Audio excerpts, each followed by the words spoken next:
오늘 여러분들이 어쩌면 너무나도 잘 알고 계시는 말씀 중에 한 부분입니다. 이삭의 두 아들 에서와 야곱에 관한 이야기인데요. 특별히 이 에서와 야곱이 쌍둥이로 태어났다는 것도 여러분 아마 잘 알고 계실 겁니다.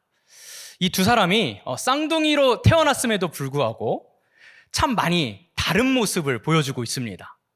그리고 성경은 굳이 이 두 사람의 이 다른 모습을 굉장히 우리에게 잘 묘사하면서 드러내 보여주고 있습니다.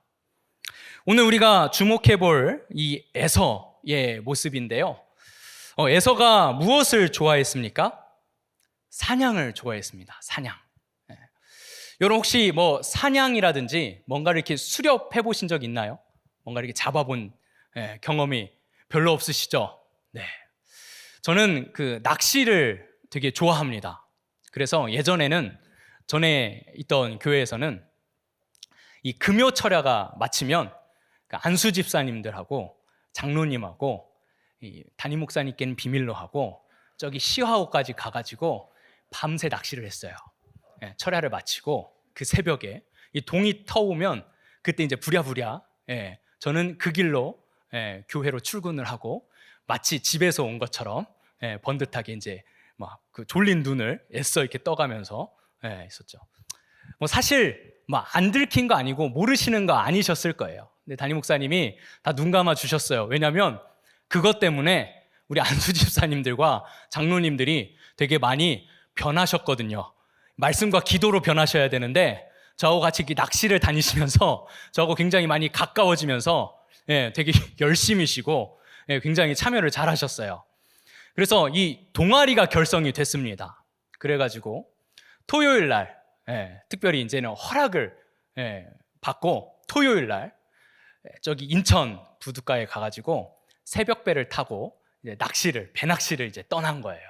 이제 집사님들, 장로님들 해가지고 그때 담임 목사님께 이제 보고를 드리려고 저희께 잘 도착해서 이제 배를 타고 이제 출발합니다. 조심히 잘 다녀오겠습니다. 하고 이렇게 카톡을 이제 보내드렸더니 거기 담임 목사님께서 장문의 카톡을 보내셨어요. 이정우 목사, 물고기를 잡지 말고 사람을 낚는 어부가 되세. 그래서 그런지 제가 지금 어부들 담당 목사로 지금 와 있는데 이게 한번 이 낚시의 맛을 들이면요. 이게 너무 재밌는 거예요. 그 손맛이. 그리고 무엇보다 내가 어떤 그 생선을 잡아서 그걸 먹는다는 그 기쁨. 거기에 도취되니까 자꾸 거기에 빠져드는 거예요. 지금은 시간도 없고 이제 체력도 안 돼서 그렇게 다니지도 못합니다. 오늘 이 에서가 이 사냥을 좋아하는 것을 성경은 굳이 이 에서를 묘사하기 위해서 우리에게 친절히 가르쳐주고 있습니다. 그리고 이 에서의 이 모습을 통하여서 에서가 이 장자의 명분을 가볍게 여기면서 그것을 야곱에게 팥죽 한 그릇에 팔아 넘기는 모습을 우리에게 보여주고 있어요. 먼저 우리 본문을 자세히 들여다보면 먼저 이 에서에 대해서 이렇게 27절은 설명하고 있습니다. 에서는 익숙한 사냥꾼이었으므로. 익숙한 사냥꾼이라는 것은 그만큼 이 사냥에 굉장히 탁월했고 열중했고 열심이었다는 것을 우리에게 보여주고 있습니다. 심지어 그를 들사람이라고까지 표현하고 있어요. 그러니까 아예 그냥 들에 나가서 사냥에만 열중하면서 몰두했던 모습이었습니다. 그리고 아버지 이삭은요, 이 에서가 그렇게 사냥한 고기를 좋아했습니다. 그래서 에서를 굉장히 아끼고 좋아했어요. 그러던 어느 날 이 에서가 들에서 사냥을 하다가 피곤함에 지쳐서 돌아옵니다. 어느 정도로 피곤하고 지쳤는지 이 팥죽을 끓이던 야곱을 보고 그 팥죽 한 그릇을 부탁해요. 그런데 야곱이 이때가 기회다라고 생각했는지 형에게 한 가지 특이한 제안을 합니다. 그 제안이 무엇이냐면 내가 팥죽을 줄 테니 형은 나에게 형이 가지고 있는 그 장자의 명분, 그 장자권을 나에게 넘겨라 라는 제안을 해요. 그런데 에서가 이 뭐라고 대답을 하냐면요, 32절에 이렇게 기록하고 있습니다. 에서가 이르되 내가 죽게 되었으니 이 장자의 명분이 내게 무엇이 유익하리요. 좀 보십시오. 에서가 얼마나 사냥에 몰두하고 열중하고 열심이었으면 심지어 지쳐서요, 죽게 되었다라고까지 표현해요. 얼마나 지쳐 있었겠습니까? 많이 힘들었던 것이죠. 내가 이렇게 죽게 되었으니 그깟 장자의 명분이 무슨 소용이 있겠느냐? 내가 그거 너한테 넘길 테니 너는 나에게 팥죽을 달라. 그래서 맹세까지 시키고 팥죽을 주고 장자의 명분을 넘겨받습니다. 그런데 성경은 마지막 34절에 이 에서가 이 장자의 명분을 넘긴 것을 이렇게 표현하고 있습니다. 야곱이 떡과 팥죽을 에서에게 주매 에서가 먹으며 마시고 일어나 갔으니 에서가 장자의 명분을 가볍게 여김이었더라 있어요. 도대체 이 장자의 명분이 뭘까요? 장자의 명분. 첫째 아들로서, 큰 아들로서 이 집안을 뭔가 꾸리고 가야 되는 어떤 무게감, 책임감 같은 거였을 겁니다. 우리가 쉽게 생각하면 그 정도로 예측을 해볼 수 있어요. 이 자리에도 혹시 첫째이신 분들 계십니까? 첫째이신 분들, 네, 알아서 손을 드시네요. 그만큼 이 첫째의 고충이 있다 이거죠. 혹시 둘째이신 분들, 네, 둘째들은 더 높이 손을 드십니다. 약간 소외감이 있으셨나 봐요. 이 저마다 이 첫째는 첫째 나름대로의 고충, 둘째는 둘째 나름대로의 고충이 있어요. 첫째들에게 물어보면 이 첫째들의 고충은 뭐냐면 뭔가 이 집안의 모든 대소다를 자기가 책임져야만 할 것 같은 어떤 그런 그 중압감을 스스로 느끼더라고요. 첫째이다 보니 동생들을 또 챙겨야 되는 어떤 중압감, 이런 것들을 좀 느끼시는 것 같아요. 물론 거기에서 벗어나서 자유로운 분들도 계시지만 대부분의 분들이 뭔가 이 집안에서 일어나는, 그리고 동생들의 어떤 연약함과 부족함을 본인이 이제 책임을 져야 되는 그 무게감. 혹시 이 장자의 명분이라는 게 그런 게 아닐까? 우리가 또 추측을 해보기도 합니다. 그런데 에서가 이렇게 장자의 명분을 가볍게 여기고는요, 시간이 지나요. 그리고 나서 이 장자가 받을 축복을 이삭이 이제 에서에게, 장자에게 이 장자의 축복을 주어야겠다라고 생각을 합니다. 그래서 에서에게 사냥해서 맛있는 음식을 가지고 오면 내가 그것을 먹고 마음이 기뻐서 너를 축복해 주겠다 하고 사냥을 내보내요. 그 틈에 여러분이 잘 알다시피 야곱이 거짓으로 꾸미고 그 장자의 축복을 가로채갑니다. 그러자 이 사실을 알게 된 에서가 아버지께 매달리면서 심지어 울면서 어울리지도 않게, 이 앞에서는 굉장히 상남자의 느낌 아닙니까? 들사람이라고 할 정도로 상남자의 이런 모습이었는데 이 축복권 앞에서는 울면서 아버지한테 애걸복걸해요. 왜 야곱에게 주셨습니까? 그럼 저에게도 남은 축복을 주십시오. 저에게도 축복을 주십시오. 그러면서 이렇게까지 이야기해요. 창세기 27장 36절을 보니까 에서가 이르되 그의 이름을 야곱이라 함이 합당하지 아니하니까 그가 나를 속임이 이것이 두 번째니이다. 전에는 나의 장자의 명분을 빼앗고 이제는 내 복을 빼앗았나이다. 또 이르되 아버지께서 나를 위하여 빌 복을 남기지 아니하셨나이까. 야곱이 빼앗았습니까? 아니죠. 정당한 거래가 있었어요. 그런데 에서는 그 당시에는 자기가 너무 피곤했기 때문에 당장 그 팥죽을 먹는 것이 중요해서 이 장자의 명분을 가볍게 여기고 그래 네가 그럼 장자의 명분 가져가 하고 그냥 떠넘긴 겁니다. 그런데 훗날 뭔가 자기에게 유익한 이 복을 자기가 받으려고 보니 그때서야 이 장자가 받을 이 복만은 자기가 취하고 싶었던 거예요. 어떤 모습입니까? 장자로서의 어떤 책임, 이 책임은 지지 않지만 자기가 장자로서 받는 그 누리고 싶은 그 복은 자기가 받고 싶었던 거예요. 그래서 이 장자의 명분은 가볍게 여겼으나 이 자기가 받았어야 할 그 복에 대해서는 이렇게 집착합니다. 책임은 다하지 않지만 받고 싶은 것, 갖고 싶은 것만 바랬던 것이죠. 그가 왜 그랬습니까? 자기가 하고 싶었던 그 사냥, 자기가 좋아했던 그 사냥에만 열중하고 열심이었기 때문이었어요. 이 장자의 명분이 무엇을 의미하는지 에서에게는 중요하지 않았습니다. 그냥 자기가 좋아하는 것, 자기가 하고 싶은 것, 그것만 열심히 하고 심지어 기력이 쇠해서 죽게 될 정도로, 지쳐서 쓰러질 정도로 거기에 몰두했던 거예요. 그런데 여러분, 여기에서 이 장자의 명분이 단순히 우리가 알고 있는 집안의 큰아들의 역할, 맞이의 역할 정도가 아닙니다. 여기에서 말하고 있는 이 장자의 명분은요, 굉장히 중요한 것이었습니다. 왜 중요했냐면 하나님께서 아브라함에게, 그리고 그 아브라함의 아들이었던 이삭에게, 그리고 그 이삭의 아들에게 대를 이어서 약속을 주셨기 때문이에요. 그 약속이 무엇이었습니까? 하나님께서 아브라함에게 이삭을 바치게 하십니다. 그리고 그 이삭을 하나님 앞에 바쳐드렸을 때 하나님께서 그 모습을 보시고 이렇게 약속을 맺어주셨어요. 창세기 22장 16절부터의 말씀을 보면 이렇게 기록하고 있습니다.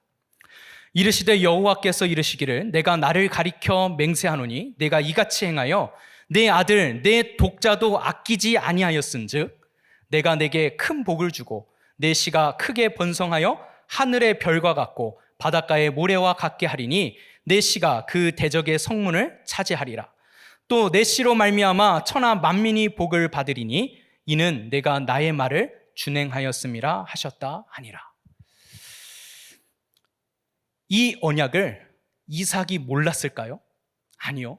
너무나도 잘 알았습니다.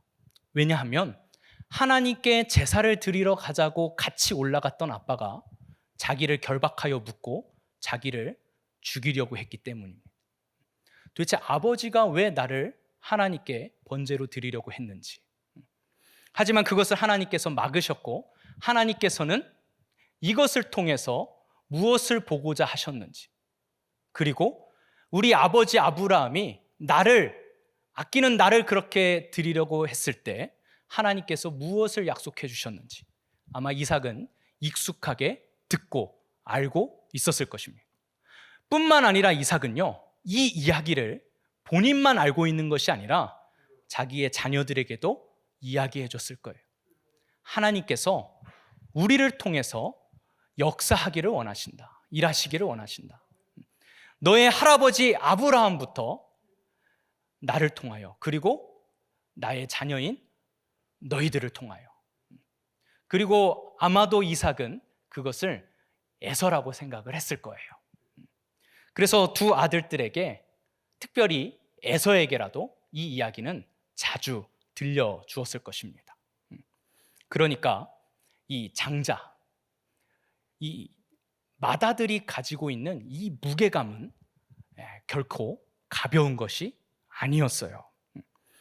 심지어 하나님께서도 이 이삭을 내 아들, 내 독자라고 표현하십니다.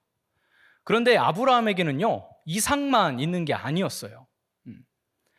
먼저 이삭보다 더 먼저 태어난 이스마엘도 있었습니다. 하지만 특별히 하나님께서 이삭을 독자라고 하심은 하나님께서 약속하신 언약의 아들, 특별히 사라를 통해서 태어난 아들이었기 때문이었습니다. 하나님께서 이렇게 하신 이유는 무엇이었습니까? 내가 너에게 내 독자 예수 그리스도를 내어주어야 하는데 너도 나에게 네 독자 아들을, 이삭을 줄 수 있느냐라는 것을 신문하신 거예요. 그리고 그 독자, 그 맏아들의 역할이 얼마나 무게감이 있는 것인지 이들은 너무나도 잘 알고 있었을 것입니다.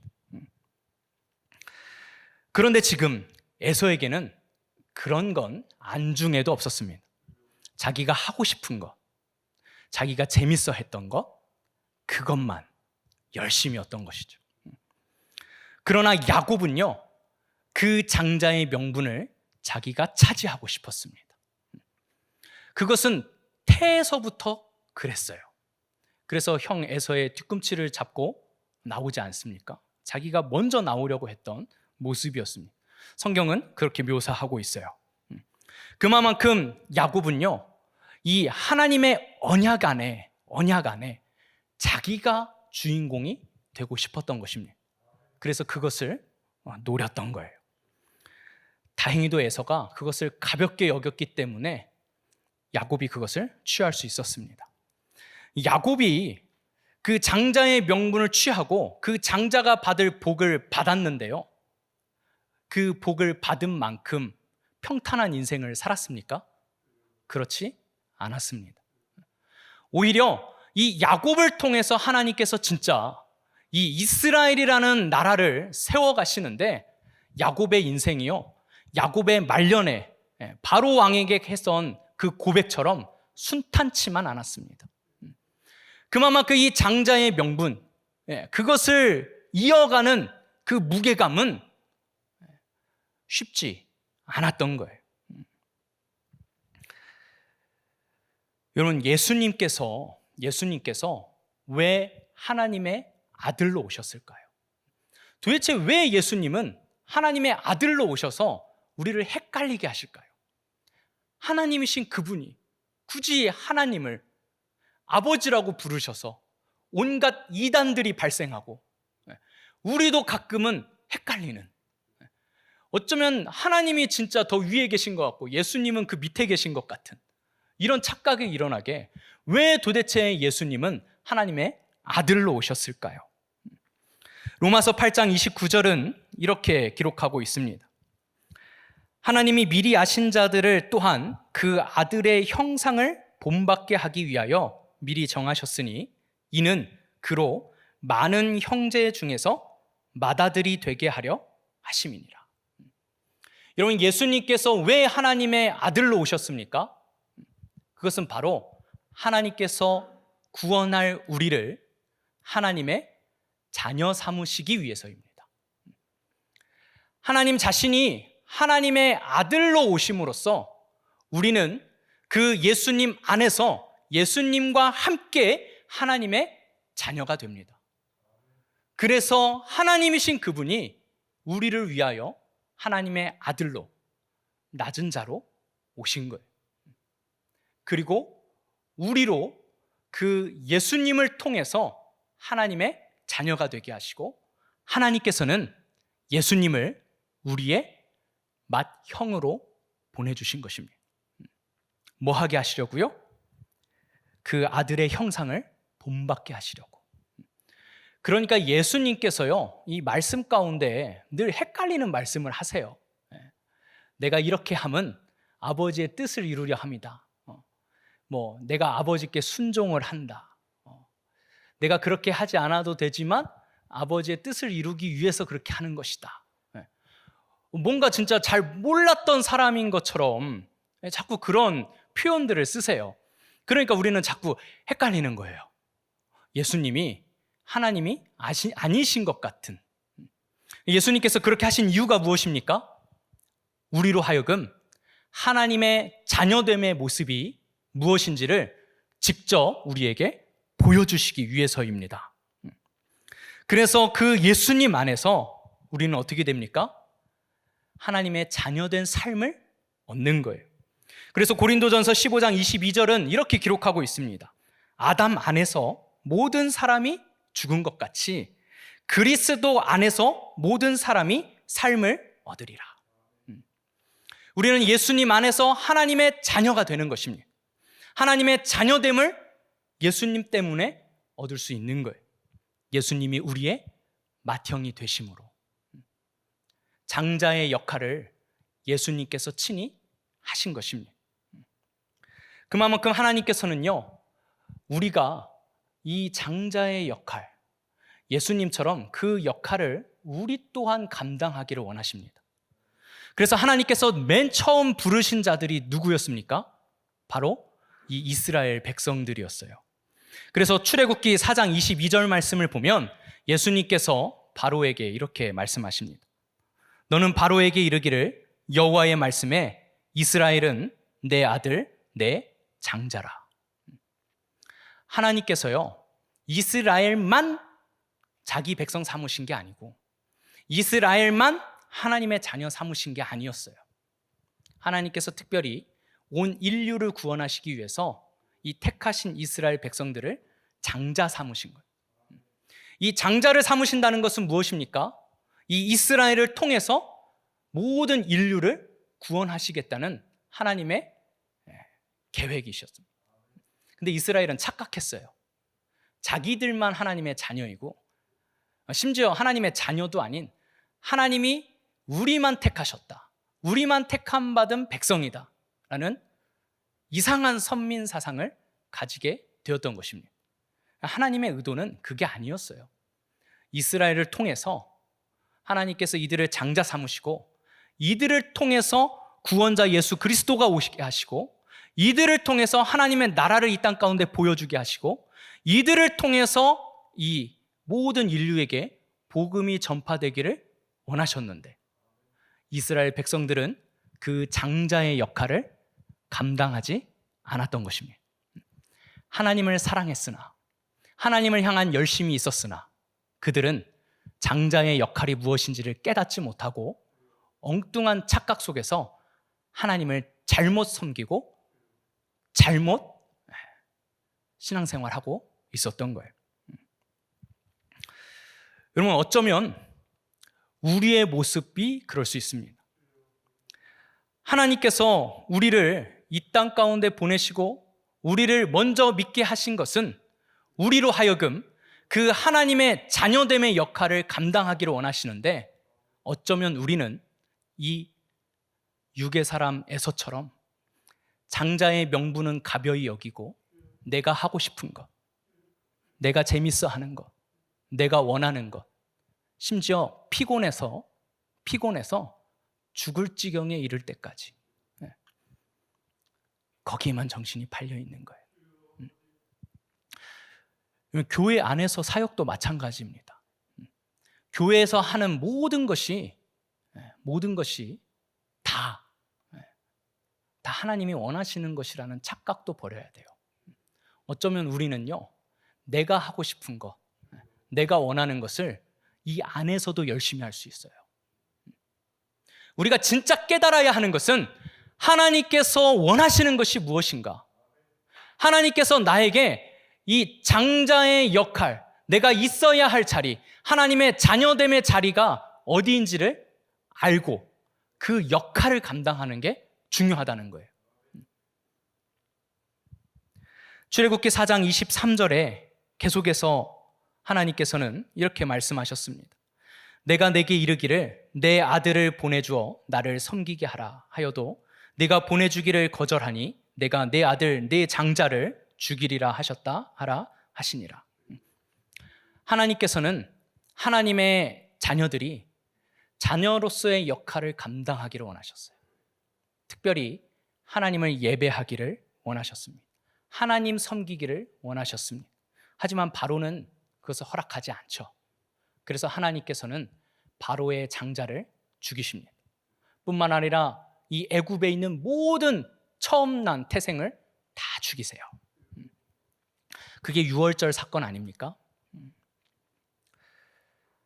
어쩌면 우리는 하나님께서 원하시는 것이 아니라 내가 있어야 할 그 자리에 있는 것이 아니라 내가 원하는 것, 내가 하고 싶은 것, 거기에 열심을 내고 있는 것일 수도 있습니다. 하지만 우리가 기억해야 되는 것은요, 우리는 하나님의 자녀로서의 정체성이 있다는 거예요. 그게 무엇이냐면 바로 기업을 이을 자라는 것입니다. 하나님의 유업을 받을 자, 기업을 이을 자, 이게 바로 장자의 명분이에요. 야곱이 취해갔던 그 장자의 명분은요, 단순히 그냥 그 아브라함 집안의 그냥 자기 집안의 첫째의 역할이 아닙니다. 그들이 가지고 있었던 그 장자의 명분은 무엇이었냐면 바로 하나님의 유업, 하나님의 기업을 물려받는 일이었어요. 그게 그 집안의 후손을 통해서 이루어진다는 그 약속이었습니다. 갈라디아서 3장 29절에 이런 말씀이 있습니다. 너희가 그리스도의 것이면 곧 아브라함의 자손이요 약속대로 유업을 이을 자니라. 우리가 믿는 자라면 우리는 하나님의 자녀로서 하나님의 기업, 하나님의 유업을 물을 자들이지 내 마음대로, 내 멋대로 내가 하고 싶은 것에 열중하면서 오히려 그것을 하나님께 이루어 달라고 기도하면서 그렇게 나는 하나님의 자녀니까, 하나님은 나의 아버지니까 내가 원하는 거 이루어 주셔야 돼. 어쩌면 우리는 이런 착각을 하고 있을 수도 있습니다. 우리는 분명히 기억해야 합니다. 우리는요, 하나님의 유업, 하나님의 기업을 이을 자들이라는 거예요. 그래서 우리에게는요, 이 장자의 명분, 이 하나님의 자녀됨의 책임이 있습니다. 그래서 사도 바울은 이 디모데에게 이렇게 이야기했어요. 나를 능하게 하신 그리스도 예수 우리 주께 내가 감사함은 나를 충성되이 여겨 내게 직분을 맡기심이니. 하나님께서 나에게 충성되이 여기셔서 내게 직분을 맡기셨다라는 것이었습니다. 사실 바울은 하나님께 대하여 열심히 있는 사람이었습니다. 그 열심이 얼마나 지나쳤냐면 오히려 자기가 나서서 예수님을 믿는 사람들을 잡아 죽이겠다고 먼 길을 떠날 정도였어요. 그리고 그 일에 앞장섰던 사람이었습니다.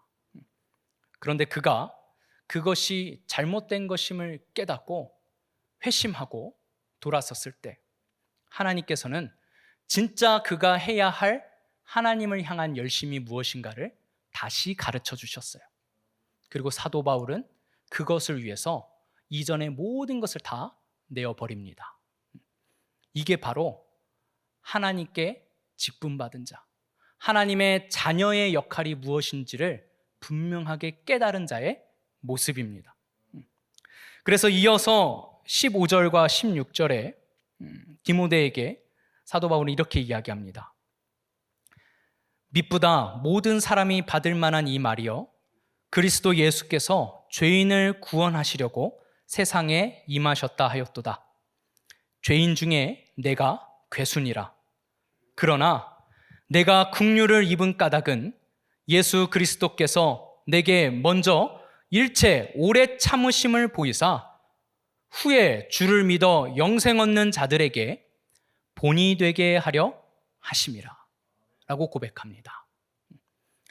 내가 죄인 중에 괴수였는데 하나님께서 나를 구원하셔서 나를 불쌍히 여기시고 긍휼히 여기심은 나를 통하여 하나님의 자녀들에게 본을 보이게 하시기 위함이었다. 그래서 지금 나는 그 역할을, 그 사명을 감당하고 있다라는 고백이었습니다. 여러분, 우리의 모습은 어떻습니까? 여러분에게는 그 장자의 명분이 있으십니까? 제가 예전에요, 그 목사 안수를 받을 때, 이 목사라는 직분을 받는 것이 저 또한 굉장히 가볍게 여겼던 적이 있었습니다.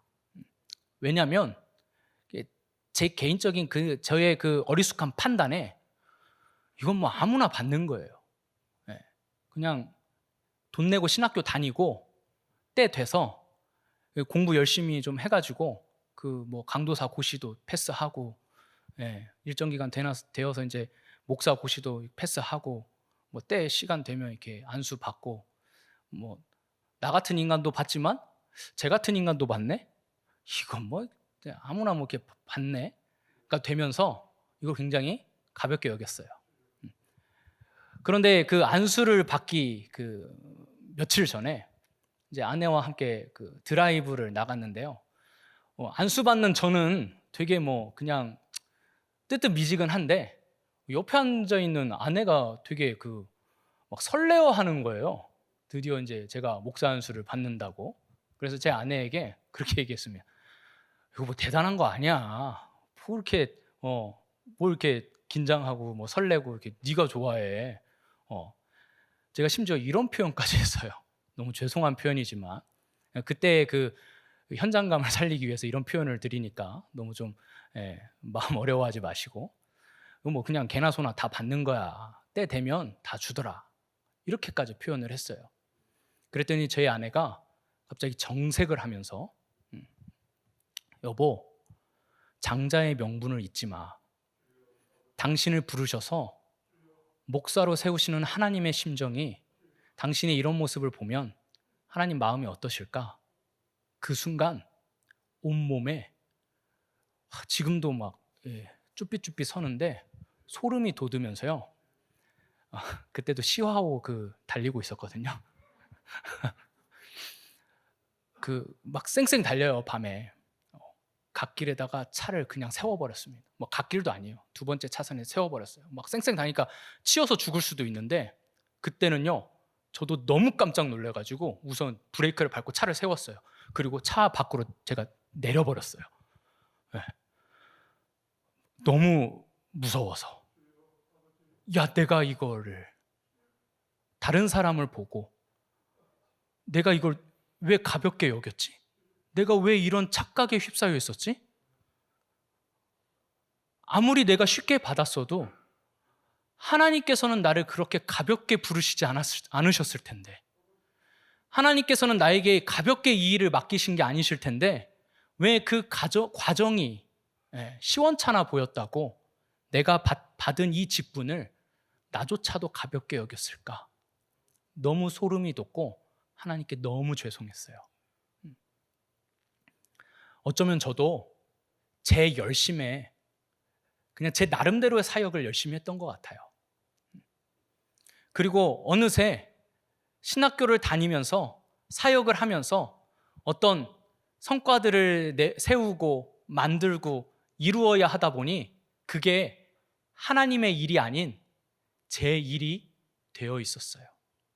제 열심, 저의 노력, 어쩌면 그것이 제 꿈이 되어버렸고 제가 이루고자 하는 어떤 성취의 목표가 되어 있었습니다. 그러다 보니 제가 가지고 있었던 그 목사라는 어떤 타이틀은 그저 그냥 누구나 달 수 있는 가벼운 것으로 저 또한 착각했던 거예요. 여러분, 하나님께서 우리에게 이 장자의 명분을 우리에게 맡겨주셨습니다. 그리고 우리가 이것을 하나님 앞에서 수행하기를 원하세요.